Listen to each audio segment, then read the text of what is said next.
asifiwe mtu wa Mungu. Mungu akubariki sana kuendelea kufuatilia Prophet Madaraka TV.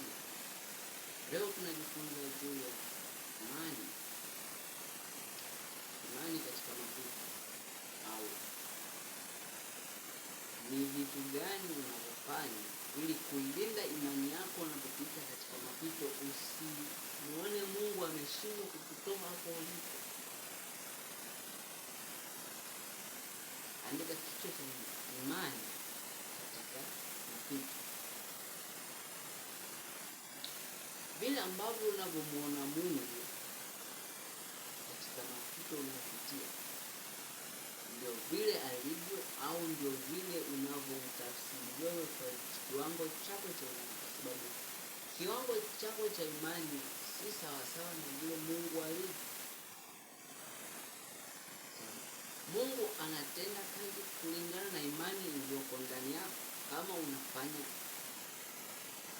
kazi na Mungu kwa kiwango cha chini, ina maana kwamba tafsiri ya Mungu ulionayo utakuwa na tafsiri kwa kiwango cha chini. Roho Mtakatifu akusaidia upate kuelewa, kwa sababu vile ambavyo unavyomuona Mungu wewe ni tofauti na alivyo. Bwana Yesu asifiwe sana. Vile ambavyo Mungu anavyofanya kazi kwako ni tofauti anavyofanya kazi kwa mwingine. Kwa sababu gani? Imani mlionayo watu wawili inatofautiana. Mwingine ana imani kubwa kumzidi mwenzake, mwingine ana imani ndogo kumzidi mwenzake. Bwana Yesu asifiwe. Kwa sababu pale ambapo unapomuona Mungu ameshindwa wewe, kuna mahali Mungu, kuna mtu akisimama kwenye ile eneo Mungu anaweza tena zaidi na zaidi. Bwana Yesu asifiwe. Unafanya nini ili kuikuza imani yako? Hichi ni kitu cha kujiuliza. Nipate kumwamini Mungu sawa sawa na ukuu na mapenzi yake. Tenga muda, soma Biblia, soma neno, omba. Tenga muda wa kutafakari juu ya ukuu wa Mungu alionao na ukubwa. Tafakari matendo ya kwenye Biblia ambayo Mungu aliyafanya na aliyoyaahidi yakatimia, na alichosema kabla yakatimia.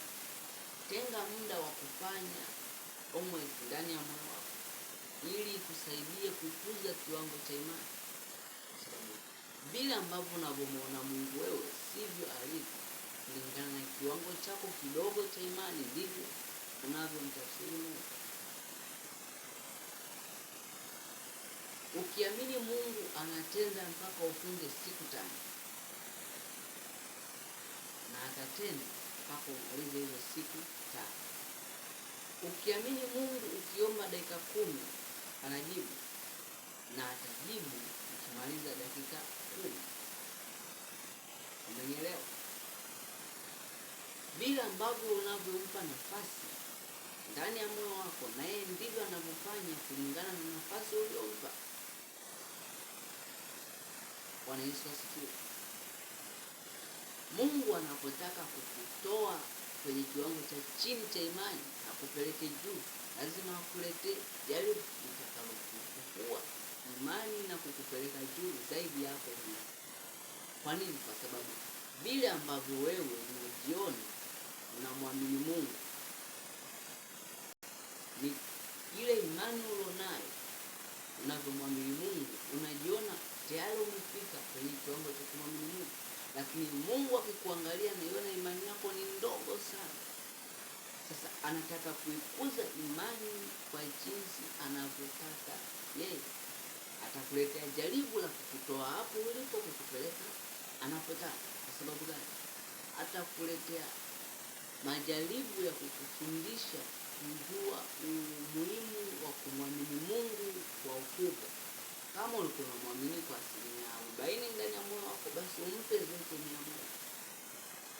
Bwana Yesu asifiwe sana.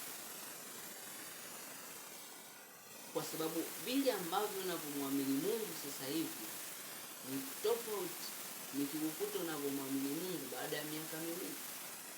Leo naamini kwamba usipofunga siku 4 kavu bila kula wala kunywa, huwezi ukajibiwa ombi lako. Lakini itafika leo unaomba ndani ya masaa mawili unajibiwa maombi. Bwana Yesu asifiwe. Kwa nini? Kiwango chako cha imani kilichomo ndani ya moyo wako ndicho kinachomruhusu Mungu kutenda sawasawa na imani yako. Unaweza ukataka kuponywa na Mungu kaenda mbele, lakini imani yako haitoshi kupata huo uponyaji. Sasa haimaanishi Mungu hana nguvu ya kutosha kukuponya, ila imani yako ndio haitoshi kupokea unachotaka. Vile ambavyo unavyotaka wewe uwe na vile ambavyo Mungu anavyotaka wewe uwe, vitu viwili tofauti. Bwana Yesu asifiwe. Kwa sababu Mungu anachokiwaza na unachokiwaza vitu viwili tofauti. Utawaza kulingana na vile unavyoviona sasa hivi na majira uliopo, lakini Mungu anawaza vile anavyoona yeye mbele yako na majira